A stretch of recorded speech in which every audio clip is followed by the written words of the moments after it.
사업을 하다 보면 정말 허탈한 순간이 있습니다.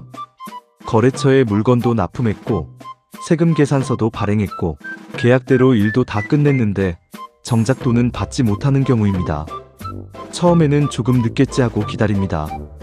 하지만 시간이 지나도 입금은 없고 전화는 피하고 결국 회사 문까지 닫혀있는 상황을 마주하게 됩니다.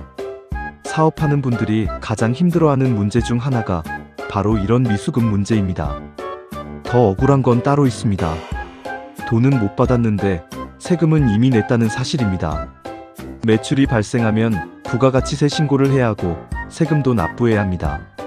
그런데 거래처가 폐업하거나 부도가 나서 대금을 받지 못하면 사업자 입장에서는 손해가 2번 발생하는 셈입니다.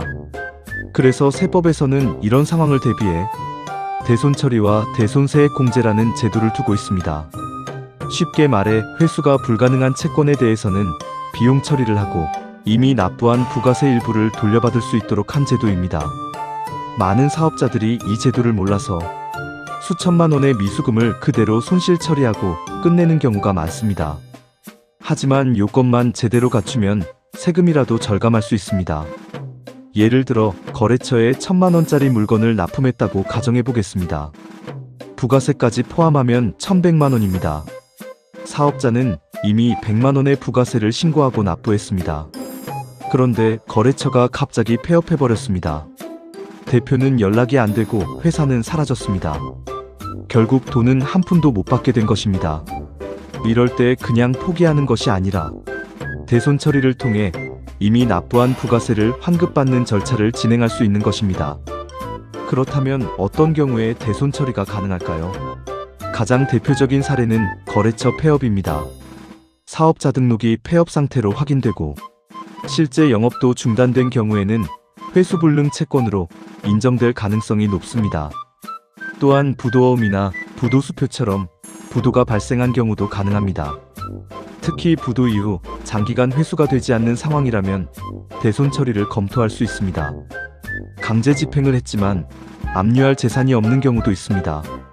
소송까지 진행해서 승소했는데도 상대방 명의 재산이 하나도 없다면 사실상 회수가 불가능한 상태입니다. 이 경우 집행불능조서가 중요한 증빙이 됩니다. 또 대표자가 잠적하거나 행방불명 상태인 경우 혹은 장기간 미수금 상태로 있다가 소멸시효가 완성된 경우에도 대손 처리가 가능합니다. 그런데 여기서 가장 중요한 부분이 있습니다. 국세청은 단순히 돈을 못 받았습니다 라는 말만으로 인정해주지 않는다는 점입니다. 반드시 회수하려고 노력했다는 객관적인 자료가 필요합니다. 이것을 회수노력 증빙이라고 합니다. 예를 들어 내용 증명을 발송했다거나 문자나 카카오톡으로 독촉한 내역, 거래처 방문 기록, 통화 내역, 지급 요청 메일, 심지어 소송 진행 자료까지 모두 중요한 증빙이 됩니다. 실제로 세무조사에서는 이 부분을 굉장히 중요하게 확인합니다. 정말 받을 의지가 있었는지, 실제로 회수를 위해 노력했는지를 보는 것입니다. 대손세액 공제를 받기 위해서는 절차도 중요합니다. 우선 폐업이나 부도, 강제 집행 실패, 소멸시효 완성과 같은 대손 사유가 발생해야 합니다. 그리고 회수불능을 입증할 수 있는 자료와 회수노력 자료를 확보해야 합니다. 이후 부가세 신고 시 대손세액 공제 신고서를 제출하고 세금 계산서 사본과 관련 증빙 서류를 함께 첨부하면 됩니다. 실무에서는 많은 사업자들이 시기를 놓치는 경우가 많습니다. 조금만 더 기다려보자 하다가 몇 년이 지나버리고 자료는 사라지고 담당자는 퇴사하고 결국 증빙 부족으로 인정받지 못하는 경우도 많습니다. 그래서 미수금은 시간이 지날수록 더 어려워집니다. 마치 굳어버린 시멘트처럼 나중에는 손쓸 방법이 줄어드는 것입니다.